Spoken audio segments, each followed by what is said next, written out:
Selamat datang di kisah Kerajaan Aru, raksasa maritim yang pernah menguasai Selat Malaka, namun kini namanya tenggelam dalam sejarah. Kerajaan ini berdiri kokoh di pesisir timur Sumatera Utara, meliputi wilayah yang kini menjadi Deli Serdang dan Medan.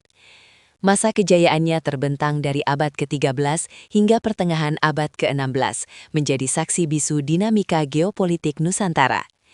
Bukti keberadaan Aru banyak ditemukan dalam catatan Tiongkok, Portugis, dan juga naskah Majapahit, negara Kertagama. Lokasinya menjadikannya gerbang utama bagi kapal-kapal yang melintasi Selat Malaka, menjadikannya pelabuhan transit vital. Aru adalah rumah bagi perpaduan etnis, didominasi oleh masyarakat Melayu dan Batak Karo. Awalnya kepercayaan lokal mendominasi, namun Islam mulai masuk seiring intensitas perdagangan. Pusat pemerintahan diduga berada di sepanjang aliran sungai-sungai besar seperti Sungai Deli dan Sungai Ular. Kekuatan Aru tidak hanya di darat, namun terutama pada kekuatan angkatan lautnya yang disegani. Penguasa Aru bergelar sultan atau raja, menunjukkan pengaruh Islam yang semakin kuat pada periode akhir. Komoditas andalan Aru termasuk lada, emas, dan kapur barus dari pedalaman Batak. Salah satu situs terpenting kerajaan Aru adalah Pulau Kompe, yang dulunya adalah benteng pertahanan. Catatan Portugis menyebut Aru memiliki kota yang dikelilingi pagar kayu tinggi dan pertahanan meriam. Pada abad ke-14, Aru dicatat dalam negara Kertagama sebagai salah satu wilayah yang ditaklukkan Majapahit. Invasi Majapahit menghancurkan sebagian Aru, namun kerajaan ini dengan cepat bangkit kembali. Setelah Majapahit melemah, Aru bersaing ketat dengan Kesultanan Malaka untuk mengontrol selat. Konflik antara Aru dan Malaka sering diwarnai perang laut berdarah demi supremasi dagang. Aru sempat berhasil mengalahkan armada Malaka, menunjukkan superioritas kapal perang mereka. Untuk meredam persaingan, pernikahan politik antara keluarga kerajaan Aru dan Malaka sempat terjadi. Penjelajah Portugis, Tome Pires, mencatat Aru sebagai kerajaan penting yang memiliki kekuatan militer besar. Pada abad ke-15, Aru mencapai puncak kekuasaannya, mengendalikan arus barang dan pajak di Selat Malaka. Aru menerapkan sistem pajak yang ketat bagi setiap kapal dagang yang melintas, mengisi kas kerajaan. Islam semakin mengakar kuat, terutama setelah jatuhnya Malaka ke tangan Portugis.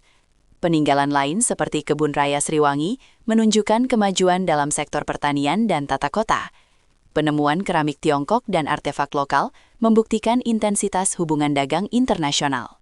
Masyarakat Batak Karo di pedalaman menjalin hubungan erat dengan pusat kekuasaan Aru di pesisir. Jatuhnya Malaka ke tangan Portugis tahun 1511 mengubah peta kekuatan dan membawa ancaman baru. Aru sempat bersekutu dengan kekuatan Islam lain seperti Aceh dan Johor untuk melawan Portugis. Meskipun bersekutu, Aru sering menjadi sasaran serangan balasan dari armada Portugis yang kuat. Di tengah kekacauan, kekuatan besar baru muncul di utara, Kesultanan Aceh Darussalam. Aceh berambisi menyatukan seluruh kerajaan Islam di Sumatera dan mengusir semua penjajah Eropa. Di bawah Sultan Ali Mugayat Shah, Aceh memiliki angkatan perang yang superior. Aru, yang telah dilemahkan konflik internal dan serangan Portugis, menjadi target Aceh berikutnya. Puncak penaklukan terjadi pada tahun 1539 saat Aceh melancarkan serangan besar-besaran. Benteng-benteng pertahanan Aru akhirnya runtuh di hadapan artileri dan jumlah pasukan Aceh. Penguasa Aru saat itu dilaporkan gugur dalam pertempuran mempertahankan kedaulatannya. Setelah penaklukan, Aru kehilangan statusnya sebagai kerajaan independen dan menjadi bagian dari Aceh. Meskipun takluk, sisa-sisa bangsawan Aru sempat mencoba bangkit, terutama di era Sultan Iskandar Muda. Namun, upaya ini gagal. Secara perlahan, nama kerajaan Aru memudar dan digantikan kekuatan lokal lainnya. Warisan budaya Aru tetap hidup dalam tradisi Melayu Deli dan Batak Karo modern. Banyak sejarawan percaya bahwa lokasi Aru berpindah dan akhirnya berevolusi menjadi Kesultanan Deli. Aru menegaskan kembali pentingnya Sumatera Timur dalam jaringan perdagangan global zaman kuno. Kehancuran total oleh Aceh dan minimnya peninggalan batu membuat Aru luput dari perhatian dibandingkan Majapahit atau Sriwijaya.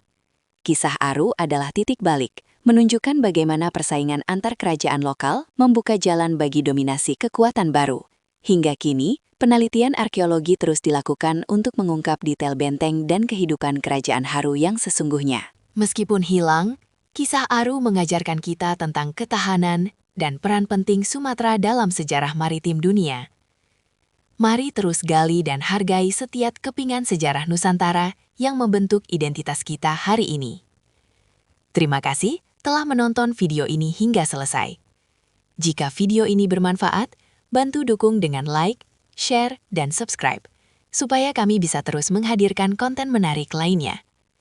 Sampai jumpa di kisah sejarah Nusantara berikutnya.